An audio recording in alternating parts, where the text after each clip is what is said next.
My name is Armando. I am 46 years old. I live in Culiacan in northwestern Mexico. I was married to Jacinta. She was 42 years old when we parted ways.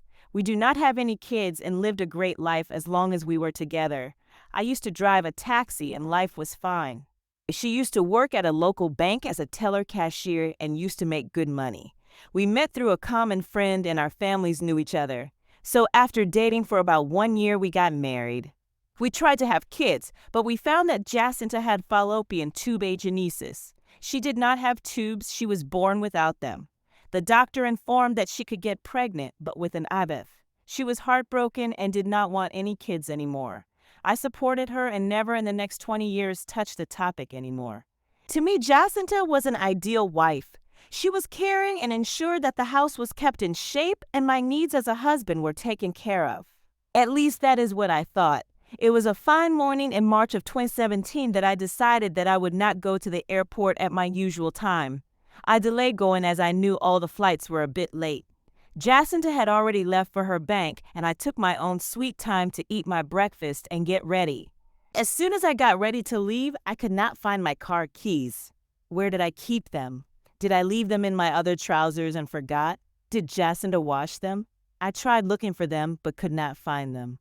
You know, there are times that you want to find something but cannot find it and then decide to wreck the whole place trying to find it. That happened that day. I had searched my entire closet and all the drawers, and finally I went to Jacinta's drawers.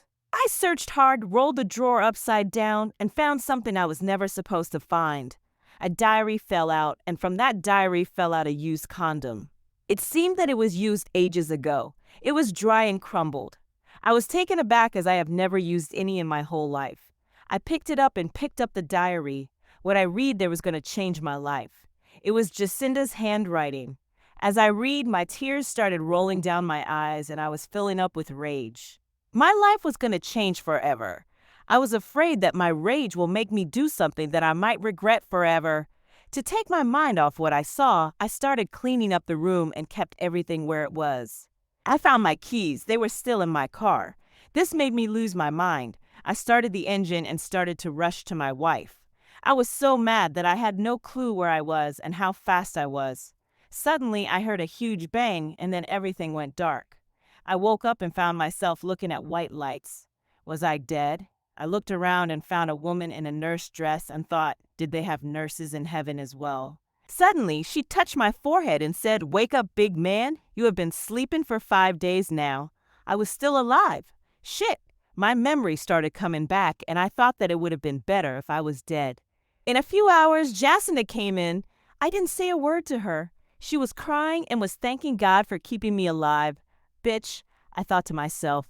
I was moved to a bigger room where we have 5 patients already on beds. I was the 6th one. A few weeks later, I moved back home. I could now walk around and was fully mobile as before. However, I was waiting for my insurance money so that I can buy a new taxi.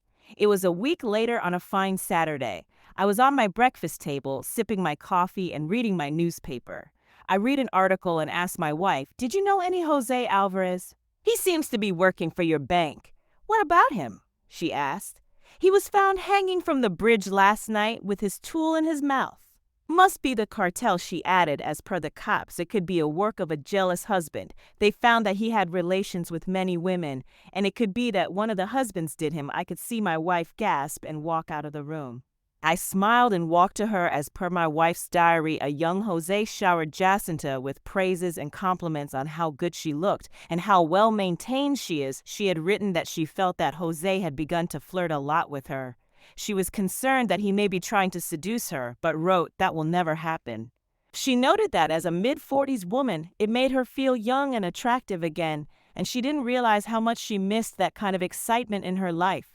She wrote that the reason for this diary was that she was bursting at the seams to tell someone about this, but she couldn't tell anyone because several of her girlfriends had bragged about over the boundary flirting to her, and she always chastised them severely for even considering to flirt back, knowing how easily these things get out of control and end in a messy divorce. Obviously, she couldn't confide in her husband on this subject, hence the diary. She promises herself to keep it light and never let things go too far. She also commented that I'm as boring as staring at a picture of an albino cow in a blizzard. She notes that I joined a Wednesday night bowling league recently, and she hardly notices when I'm not there. She complains that if this is all she has to look forward to in life, she'll just go crazy. I looked up from the diary and rhetorically asked aloud, why didn't she say something to me? I had no idea it was so bad for her. I'll have to think of something to spice things up a bit. Then I went back to reading, and my mood went from sympathetic and sad to angry and hurt. She began to rationalize how having a one-time fling with Jose would add a little spice to her life. She added that I could benefit as well. She had other reasons, which were all bullshit of course, why she should do it, but just once. Finally, she decided that if she was very careful and discreet, she could do this dastardly deed for our benefit and not get caught. They planned and agreed to meet and have some fun. She had all these romantic notions of how this and that would be after being led down the path to marital destruction by a silver-tongued, experienced player and wife seducer. It all fell flat when he took her to a cheap motel at the outskirts of the city. It was a stinky room, but her lust overpowered the stench. Jose, however, was not what she expected. He was vocal and rough. All her expectations of a tender encounter went down the drain. He verbally berated her and me while drilling her. Once he was done, he just got up, dressed, and left her in that room all by herself. As per her entry, she promised herself that she would never let that man touch her gain. She did follow through with that when she rejected. Jose's planned for another meeting. Her next entry, she wrote that she got what she deserved out of the affair and vowed that she'd never do it again. She couldn't stand the thought of how much she could have hurt me by what she'd done. She promised to turn over a new leaf and be a better wife to me in every way she could think of. How fucking great! The bitch cheated on me, and I remembered how she was so good to me in the following months. The lying bitch was just trying to relieve her guilt. Well, at least she learned her lesson. Or did she? As I reached my wife, she was sitting on the edge of our bed with a tissue. So I can assume by your reaction that it was the same guy. I didn't think you knew him all that well. How close were you? I asked, twisting the knife a little. He was just a guy that worked with us for a while. He wasn't the nicest guy in the office, but he didn't deserve that kind of death. I was thinking of his wife and kids as well. They didn't deserve that. From what the article implied, he was a serial womanizer, and the list of suspects is as long as your arm if they can ever find them all. What they didn't deserve was a father and husband like that. Now his wife can find a real man to care for her like I've cared for you. I used the phrase real man, and from the shiver she made when I said it, the meaning was not lost on her. I leaned over and gave her a peck on the cheek since her head was still lowered where she couldn't look me in the eye. There was a happy spring in my step for the first time in weeks as I left the house. Aunt Karma, bitch. It was a week later again on a Saturday. I was at my breakfast table once again with a newspaper when I found the headline to an article on the 4th page. I read it aloud. A man was found hanging on the bridge. Reading further, I noted that his tool shoved in his poop hole. His name is Ignacio Ayala, 29 years old, and was divorced a few months ago. Hearing his name, my wife rushed to the toilet and started vomiting. I got up from the table after finishing my breakfast to check on Jacinta. She was still in front of the toilet on the floor. I grabbed a washcloth and dampened it for her. She took it when I offered it to her and wiped her mouth. Did you eat something last night that disagreed with you? I think I'll be okay. It's just so brutal how he was killed, she said. So you did know him. The paper said that he was a serial womanizer also, and they fear a pattern might be developing. They interviewed his ex-wife, and she said that it was just a matter of time before a jealous husband caught up to him. I guess he had a long list of wronged husbands after him too. Maybe the cops will shorten the list when they see any overlap between the two. Say he used to work with him too. Did you know anyone who both of them might have banged? Maybe you should call the cops and she will cut me off. I didn't know either one of them all that well to know who they'd been with. She replied in a panic. Composing herself, she continued, I couldn't be of any use to the police. Okay, but if you could help them find the killer with any little detail, you might be able to prevent another wife-stealing bastard from being killed. Wait, maybe that's not such a bad thing. Killing off a few sleazyballs might send the right message to the rest of them. Do you know what I mean, babe? That's a terrible thing to say. No one deserves to die like that. Surely you're not defending these low-life, self-centered weasels, are you?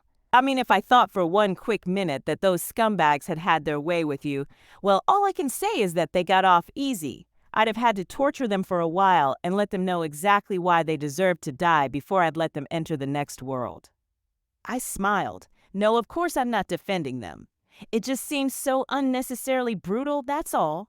If you're saying that you'd have made them suffer first, then you're scaring me. I've never known you to be violent like that. She said, that's because no one has ever betrayed me like that before, and I truly hope you never have to find out just how much that thought upsets me. I've got to go to work. Do you think you'll go in? Or are you going to take today off? I'll be okay soon. I feel much better now. I walked up and left. Ignacio Ayala, her second lover, recently divorced and a smooth talker. She had mentioned in her entries about more of what she did to feel better after her affair, and then noted that since I was totally clueless that she should back off before she raised my suspicions. It was early October when he was first mentioned, as well as how young and desirable he made her feel. He even brought her a flower for her desk a few times. She told him that she'd have to tell everyone that Jack sent it to her or rumors would fly. He was okay with that as she deserved them no matter who got the credit for sending them. Smooth bastard. She'd agreed to meet him for a one-time fling in his apartment. He lived nearby on Bleecker Street, and they could make it there for a quick nooner without taking any more time off that she'd have to account for later. This time, he was trying for an extended affair, so he pulled out all the stops. He had rose petals on the bed, soft music playing, and candles burning in his darkened bedroom. He took more time with the seduction than Jose. She reminded him that it was just a once-in-a-lifetime thing, but with a lot less resolve than she said it before they had made love. Yes, she used the term made love. They didn't fuck like she did with Jose. She fucking made love to him. I was already in an angry, confused state about her giving in to a second lover, but this fucking took the cake. She went on to comment that this became a full-fledged affair that was supposed to be a short fling, and she regretted that, but she didn't regret the romance and the wonderful feelings she had for their first few meetings. Until he became controlling and obsessed with her backdoor intimacy. She commented all it should take this time would be a couple of blowjobs and one of my famous meatloaf dinners, and it will all be okay. Last time I almost overdid it. After all, now I've had 2 lovers, and he is still completely clueless. Lol. She was fucking laughing at the way I loved and trusted her. I felt the urge to perch. It took almost the whole week until the next Friday night for Jacinta to quit looking in my direction. She must have finally told herself that since they were both skirt-chasing bastards, it was just a coincidence that they were both killed and castrated. Heck, the second one may have been inspired by the first murder. Saturday morning arrived, and so did our morning breakfast meeting. After the last 2 Fridays, she was dreading it, but I looked forward to it. As I entered, she started off right away with, "You were late getting home from your bowling last night. That's 2 or is it 3 weeks in a row? You're not doing anything you shouldn't, are you, me? Do anything wrong? You gotta be kidding me. I'm as boring as looking at a picture of an albino cow in a blizzard." I wondered if she would recognize her own words. She still gave me a few extra quizzical looks as I read the newspaper. I opened it up, and right in the middle of page 1 was a picture from the murder scene of the police spokesperson trying to assure everyone that the killer would be caught soon. I read the details and proclaim to Jacinta the Reaper has struck again. That's what they are calling him now. It's definitely the same guy they say. This time the guy was parked in his car along the lake in a popular makeout spot near the marina. This time his dick was found tied to his hand. I lowered the paper to see the fear in her face. His name was Sergio Barrera. She screamed and ran into our bedroom. I smirked again and followed her. After her second affair ended, she didn't have as much remorse, so a lot less was written about how she made it up to me because she didn't do much at all. Mostly her comments were about how good the first few times were and how she was surprised that she hadn't controlled herself and kept it at just once as she'd planned. The entries got sparse again until late March when yet another young man showered his attention on my loving wife. It only took him 10 days to get her to agree to meet him for lunch in his car. He parked in a makeout spot and they ate a quick lunch. Then they made out, and it made her feel like a teenager again. By their 3rd date, she had been shown how to lay the passenger seat back so they could do it right there, which they did. She only got off twice, but they were big ones because the possibility of someone catching them made it even hotter. She did her best to put herself back together for the afternoon at work, but still feared that someone might notice. She carefully double-checked herself on the drive back to work. Each time they got together, she described how she had absolutely mind-blowing orgasms and wondered if she could be some sort of exhibitionist and not have known it. She ended this fling once as requests for hand jobs got a bit frequent.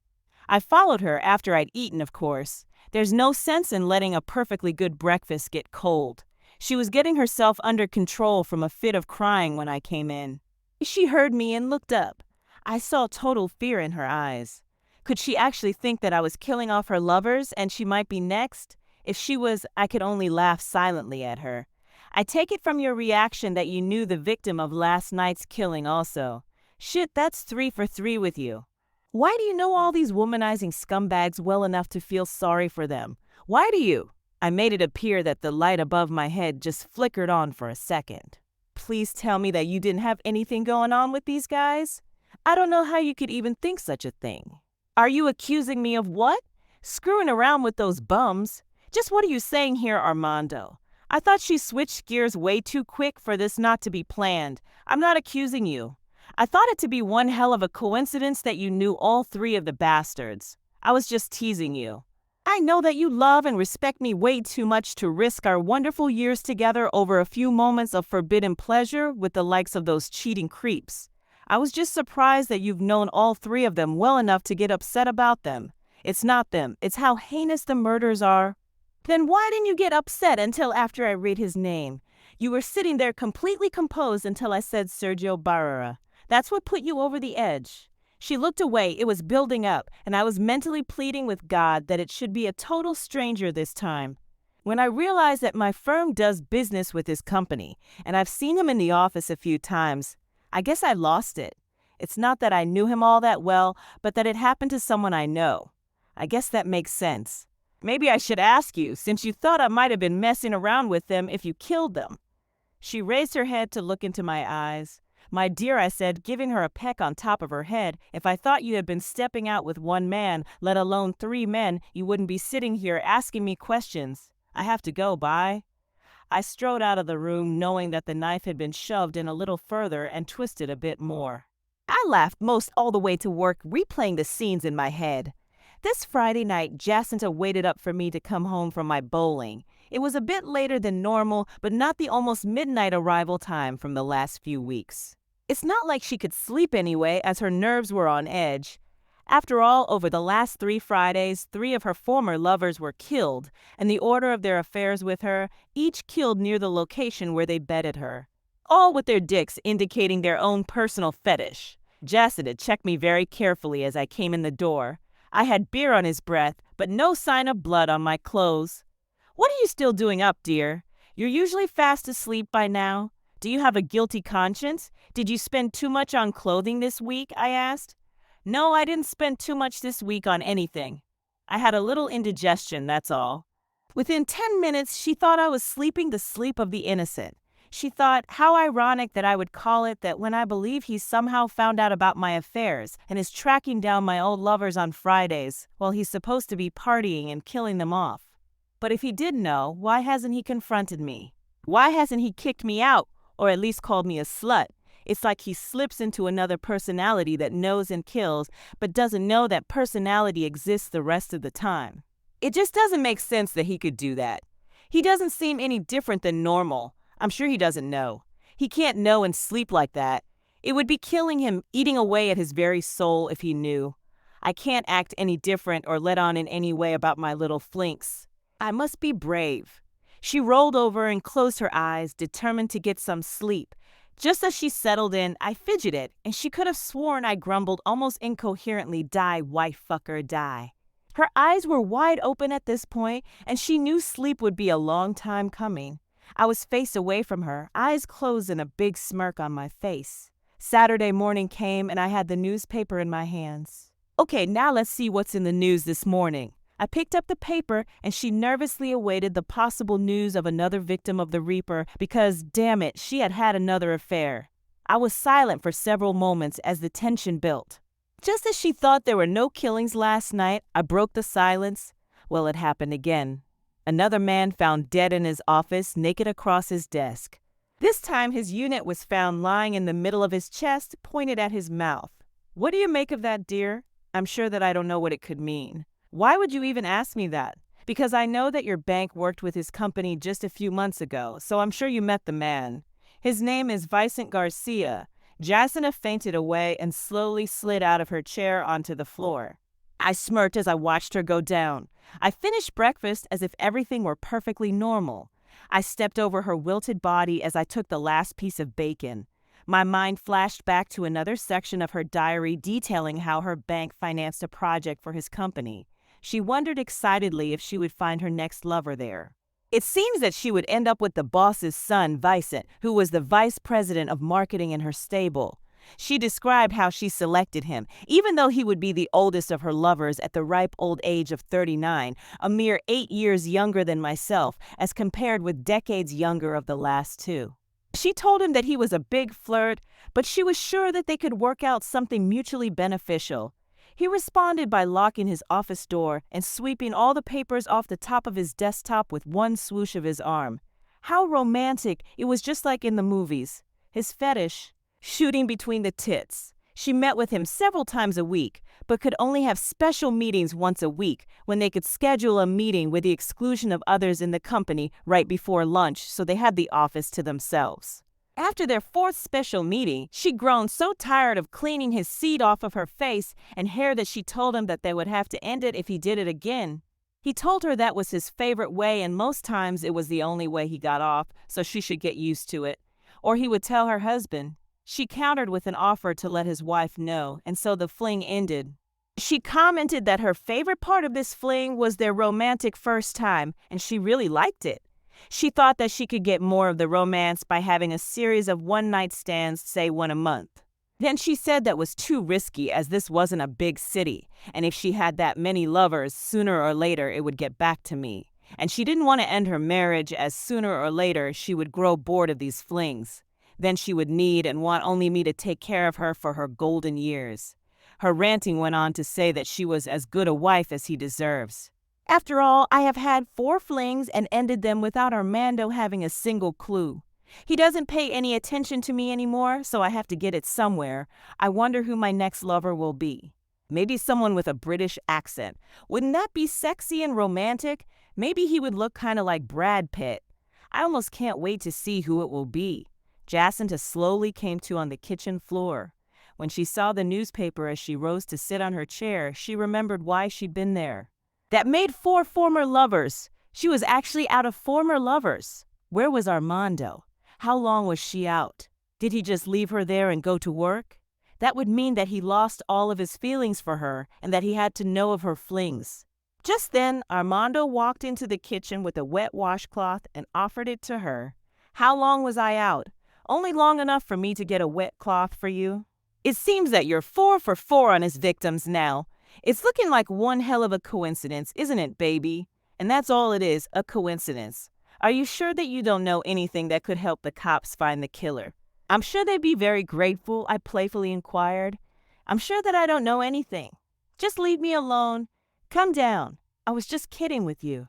If you can't take a joke, you're going to have one hell of a time putting up with me in our retirement. You need to make an effort, too. It's not like you'll be spending your golden years with Brad Pitt. I patted her on the top of her head as I left. Jacinta had been tired from lack of sleep and jumpy all week. Every little sudden noise set her off. Even the furnace kicking on did it once. Armando had been behaving blissfully normal, except for the fact that he hadn't initiated sex in a long time. After he left for his party on Friday evening, she began to think about it all. Could he know about my affairs? She wondered. She knew him to be a passionate man from their years together. There's no way he'd do nothing if he knew.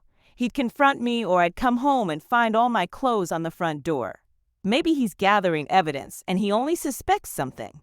If he only suspected, then why has he been hinting that I might know something and that I should go to the cops, especially if he could be involved in their deaths? None of this makes any sense. I just wish I knew what was going on in his head.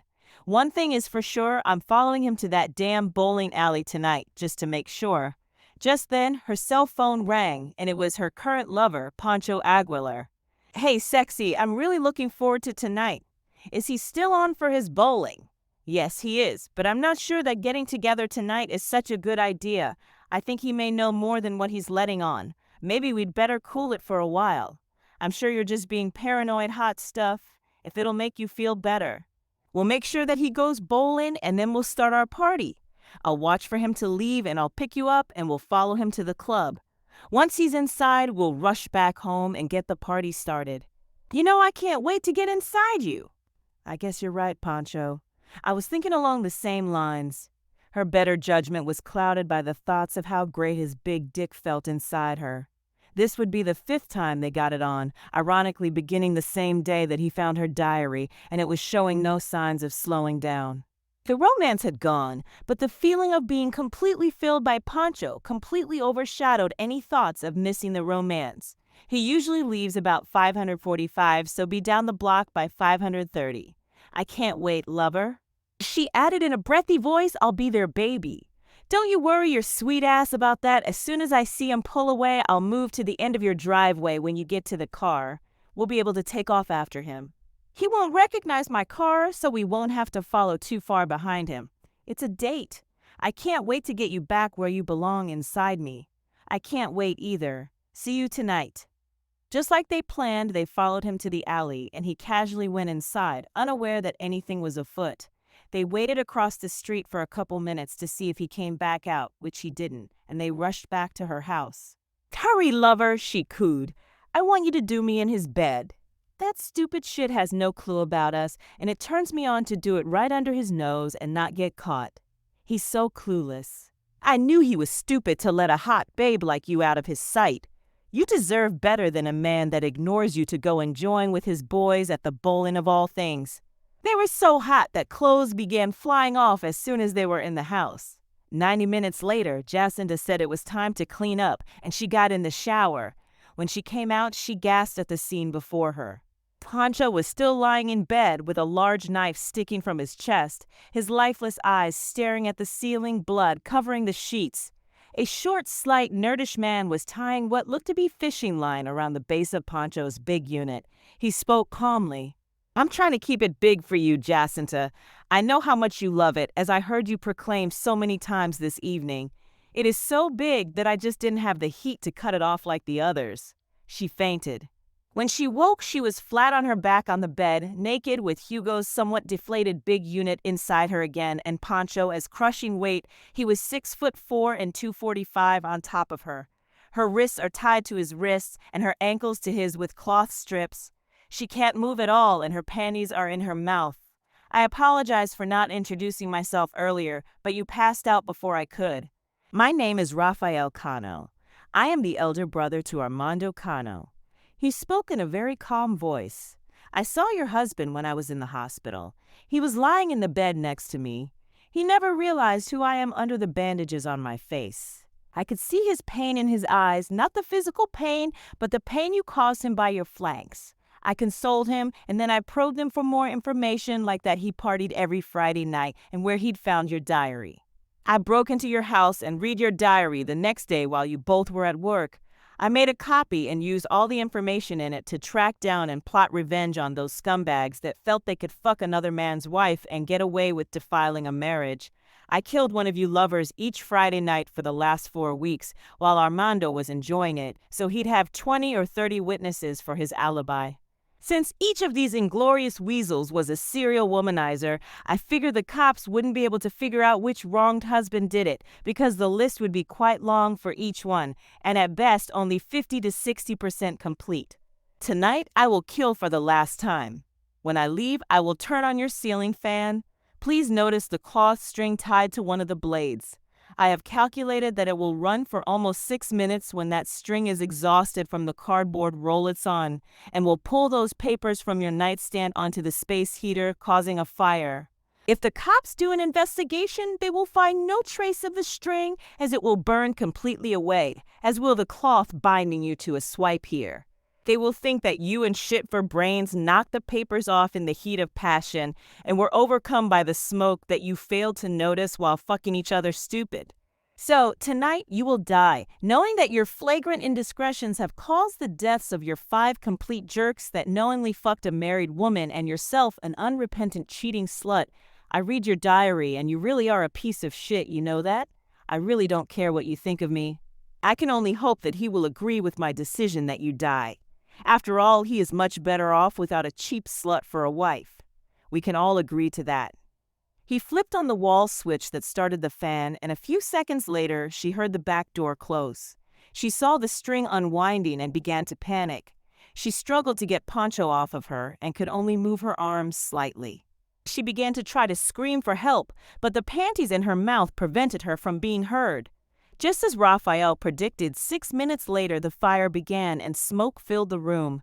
As the smoke filled her lungs, she noticed the light fading into darkness as she passed out for the last time.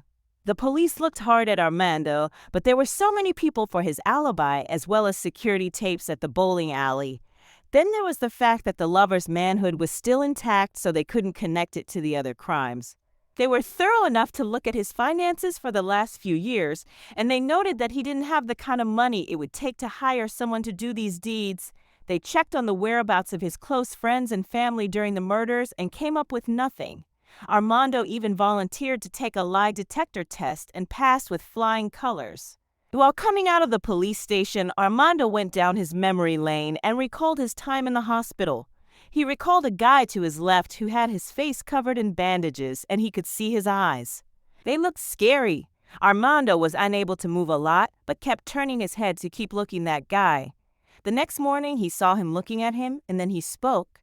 Esposa ti rompió el corazón, wife broke your heart. He nodded. The guy then closed his eyes, and then he fell asleep.